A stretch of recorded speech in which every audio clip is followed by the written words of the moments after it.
He actually hired a coach. Can you believe, like, Pac hired a coach for this event? Wait, was that real? Was that tweet real? No, he was 100% serious. Yeah, what was his name? I guess I can probably share his name now. Infernoble Knight Gianfranco on YouTube. So this is apparently the Infernoble guy. So Pac hit him up, got some coaching, and then there he is. He's on his way to win a YCS. The lines for this deck are so complicated. Pac got paid for coaching. Like, he paid a guy that's really good with Infernobles to coach on how to play this deck before the YCS. Pac was tweeting, just paid for coaching for the YCS this weekend. I learned so much from the dude. You people need to realize this is a super positive thing. Sure, some people might say it's wasted money, but this man made top 4 at YCS. I just finished 3rd place at YCS Richmond. Shout out to my coach. For those of you who don't know, his name was Gianfranco. He's from Peru. Amazing guy. Like, absolute genius with his deck. So that happened. Yeah, I happened to be a good coach. Over the last 2 months, I already coached over 50 people. Each one of them, I realized that they learned valuable stuff, that the time and money that they invested was worth it, and that the combo lines that I showed them, the secret ones, they are going to remain a secret because there is no way anybody else are going to figure them out on their own. And I'm super happy. I'm super proud of those secret combo lines. I was a little bit tired of only coaching and I wanted to perform, so I had a Rubik's Cube event planned on Sunday, but then I realized that I had a regional on my city, so I was like, okay, I'm gonna give up my passion only for this regional to prove a point. So even though I didn't test or practice, only coaching but not really play testing over the last maybe 2-3 weeks, I performed really good, I think. I also didn't sleep well because I arrived to my city from a flight over a little bit more than midnight. But Infernoble, me as a pilot, I was confident. So I go to this event, I start winning 1, 2, 3, 4, 5, 6, 0. I was in table 1 for a lot, but my stamina just finished. I ran out of that. So I started playing in zombie mode and I couldn't win, even though the last 2 matches were winnable. Amazing players, good players, but from what I saw, they were winnable. I was just too tired. So I finished just top 8 because 6-2, which is not bad. I proved my point that Infernoble is a good deck, that I'm not only a good coach but also a good pilot. The stamina factor, well, that could happen to anybody, under my condition especially. But enough excuses. I just want to tell you the recap about the 8 matchups, then show you the deck list, and that would be it. Match 1, we go 2-1 against Element. We only win 3 dice in the whole event, so not a dice rolling deck anymore. They win game 1, FTK, we brick. Game 2, we FTK super easily with hand rip as well. And game 3, we go grindy. They didn't make a full board, but we decided to play around the individual, so we saved a gear fit interruption and we didn't push enough to OTK, so we just grind like for a couple of turns, and so we won in turn 6, but safely, which is important. Match 2, we 2-0 Sorcerer. Again, we lose the dice. They go Moye, we go Imperm. They chain this Heavenly Circle, so they full combo and dodge the Imperm. Then in our turn, we break the board. The Shisha, the Blackout, the Ash, and something else. The cool part was that TTT, we take a token, it locks us on Synchros, and then with the Fire Flint, we make Angelica that way. That was crazy. So we extend, past the interruptions, and OTK. Game 2, Baron, Anti-Spell, Double Imperm, they destroyed us because we opened like 4 spells. Game 3, we FTK completely, super unfair, as it should be. Match 3 against Manerium, we win the dice. Game 1, they roll Imperm, so we couldn't combo. We had Imperm, but they pushed through it. Game 2, we completely FTK them. Under draw, we finished making like 5 interruptions under draw. Game 3, they kind of break. I mean, we had like 3 hand traps and they were useless.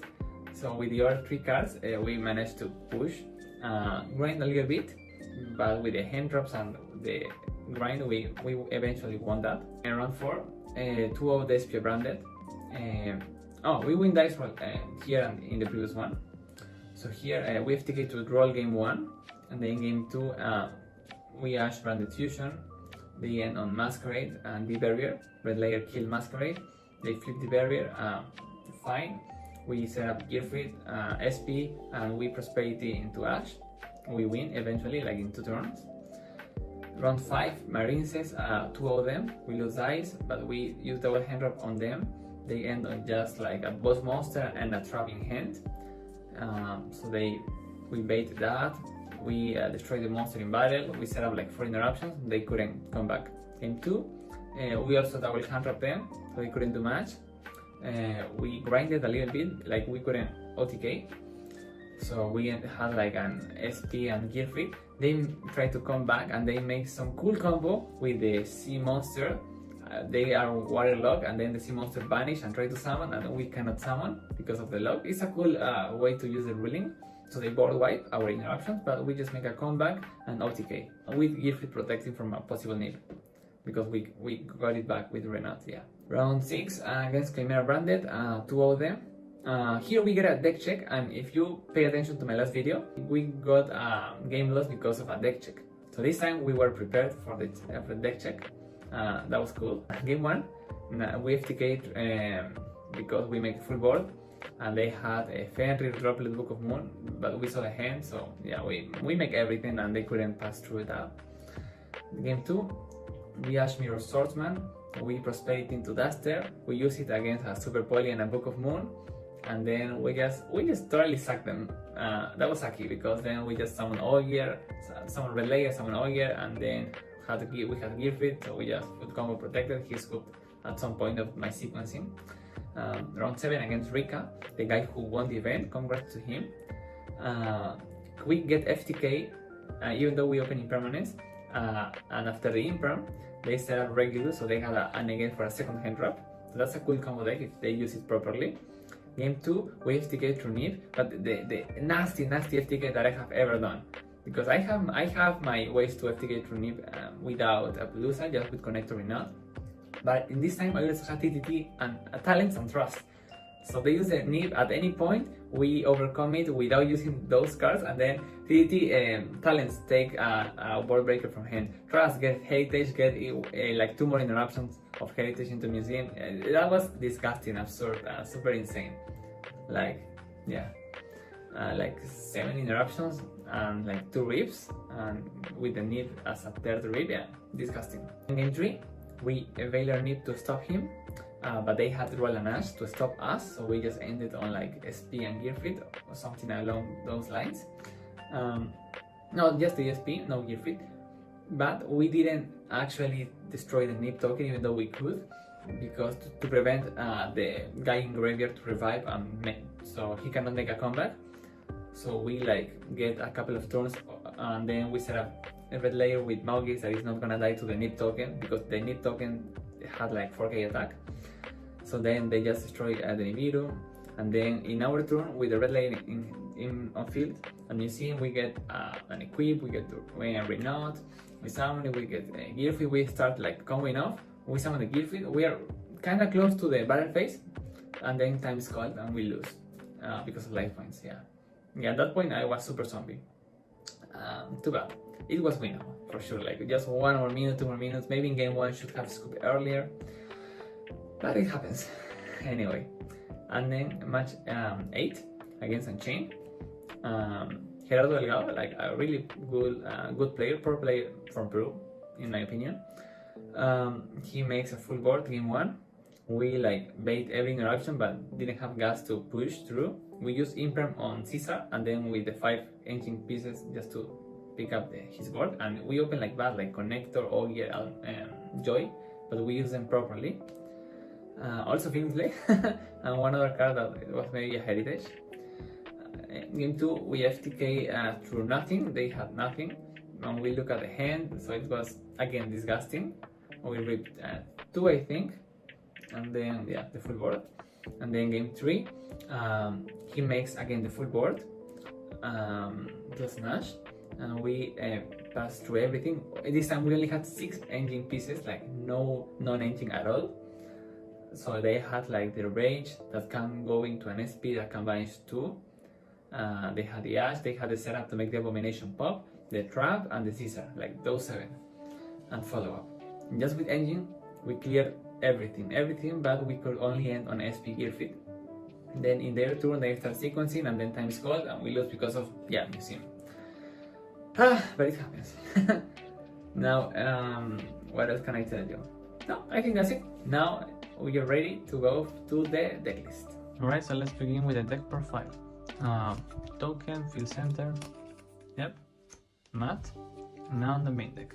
So first, I think we start with the monsters. I think this is self-explanatory. Please don't ask me why I'm playing Connector Dolphin. And then the Fire Warriors are here. The Ogre, the Muggies, which I consider normal summons, so at least we're playing 6 normal summons that we cannot avoid. If we open them, that's the only thing they are, unless we can put them in graveyard and use graveyard effects. Turpin, I mean, he can also be a normal summon a lot of times, but he could also be extended if you need it. Then extenders, and then yeah, could be a normal summon, could be a pseudo extender. And then the Fire Warriors that are not actually Infernoble, but they help breaking boards a lot. Here is just utility. Whenever we get Iso negated, we make the second one, or we just make Angelica using a Fortuner. Yeah, comes up too much. Any one of these, so they should be played, all of them. No 2 copies because everything is searchable. You don't need them if you play properly, in my opinion. And I think that's all the monsters that are from the engine. Now we should be looking at the spells, yeah. The Auroras, again, self-explanatory. Museum as well. I think you should know that that's the correct ratio. And now here might be controversial because we're playing one of each. Most people are trying to play double Durandal, and then I think this is just self-explanatory. And some people are playing this in the side, so my reasoning for this are like, I think I already said it before. Durandal is bad to open because makes this card worse. This is searchable via Angelica, so realistically every time you combo, you access this and this. So you don't want to open this. Also, this helps a lot in a lot of lines that people just don't know, so they don't think this is useful. But there's a lot of scenarios where this comes up. You just need to know the lines. What else? This could be in the side, that's true, but if we do that, then we are sacrificing a side deck slot that it's too useful in my opinion. So I rather have this here. Also, it has synergy with using battle phase as a resource and then establish a board in main phase too, because then even going second, you are gonna utilize this. So I think that's the explanation for all the spells. So that's 13 spells, 13 monsters, all the engine. So now we can play non-engine, 14 of these. So what are we playing? Well, this is actually a kind of engine still. So we have, yeah, I forgot this one. These prosperities and the is this. So for me, this is good because it's like a hybrid. Could be engine, could be non-engine, could bait something. What about, yeah, do you lose to draw? No. You just use it, you get your connector or the extender that you need. Just don't get another searcher and you're fine. Save it until the end if you full combo and then grab the non-engine that you want. You need to remember something. The opponent takes half the damage. That's basically SPs, because that's basically saying you are not winning this turn. So the con overlaps.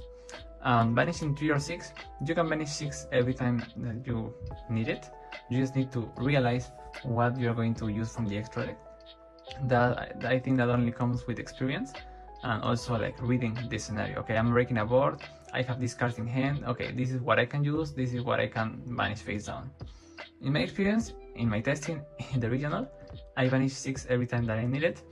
I banish 3 every time I just needed this to be something like anything live. And then after those we have 9 spots, and that's just hand traps, generic ones I think.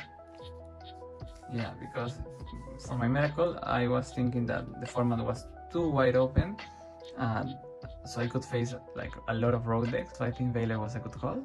I think they are like, yeah, low impact but stable. I mean, in the sense that they are not going to be dead for the most part, so they worked. Any change that I would do to the main deck, I think that no, not really. For this miracle, I think it was 100% correct. Everything came up like the way it was supposed to work, to happen. Now the extra deck. Well, let's see. You have the 4 synchros. I don't think you need to play the second copies of this because that's just win more. That's just you already win going first without needing those. You could say the same about Joy, but then you are a little bit wrong because Joy helps you in a lot of anti-knee blinds that you lose otherwise. Here the second copies are most likely grind game and follow-up. Now we get the XYCs. So the MC has to be played. This is only as respect for shifter. If you play crossout and call by, then you probably can cut this. And he is flex spots. We just need to go in second tools. Could have been Typhoon. Just didn't. I could not get in time. And then well, let me put that aside. And now for the rest, we just have the link ones. Should have been Linkuribo because analyzing pros and cons, Linkuribo has more. I just didn't get it in time. Yeah, it didn't matter. Like it didn't come up with the scenarios, so it was the same. And then Swords, SP, and Uni Access. Going second tools, they came up. I got the barrier twice, so my miracle was correct. I also could have got like Dweller, because I thought the miracle was a lot of people respecting the element. So Uni Access, they came up. The SP, of course, it comes up. I know that you could play a second as a better version of Ferocious. I just don't think it's needed because DDR exists. So that's the extra deck. And now the side deck. Let's see. We have Pack of Hate. Standard. Rescue is Hate. But also Trust, so we actually have more copies. Should have played a third one, didn't get it in time. I prepared last minute. Then the 30DD could have been Trust. Not Trust target, respect for Purely. Didn't face any Purely, but could have. Now, more respect to Purely. Could have been like a Saki, Coldby, and Pancratop, but I chose something that I could get more consistent. And then for the last 6, more hand drops. I made my math and I realized I wanted 15 both side in 40. And it helped a lot against the Manirium, against the Marinces, against the Rika. Playing 15. So I don't regret at all. So my change would be to get the talent, the trust, the Linkuribo, test with the Typhoon, and I think that's it. Like for this event at least. Remember, everything depends on your miracle. So I'm happy with the performance overall. I hope you enjoyed this profile. If you have any questions about this, about the matchup, just ask me. If you also want to know more about my coaching lessons, ask me. What can I tell you guys? He is 2 interactions in 1 monster, don't forget it. He is insane. Now I can say goodbye for now. I don't think I have any other event till the next year, so enjoyed him, enjoy Infernoble, get good results with or without my coaching.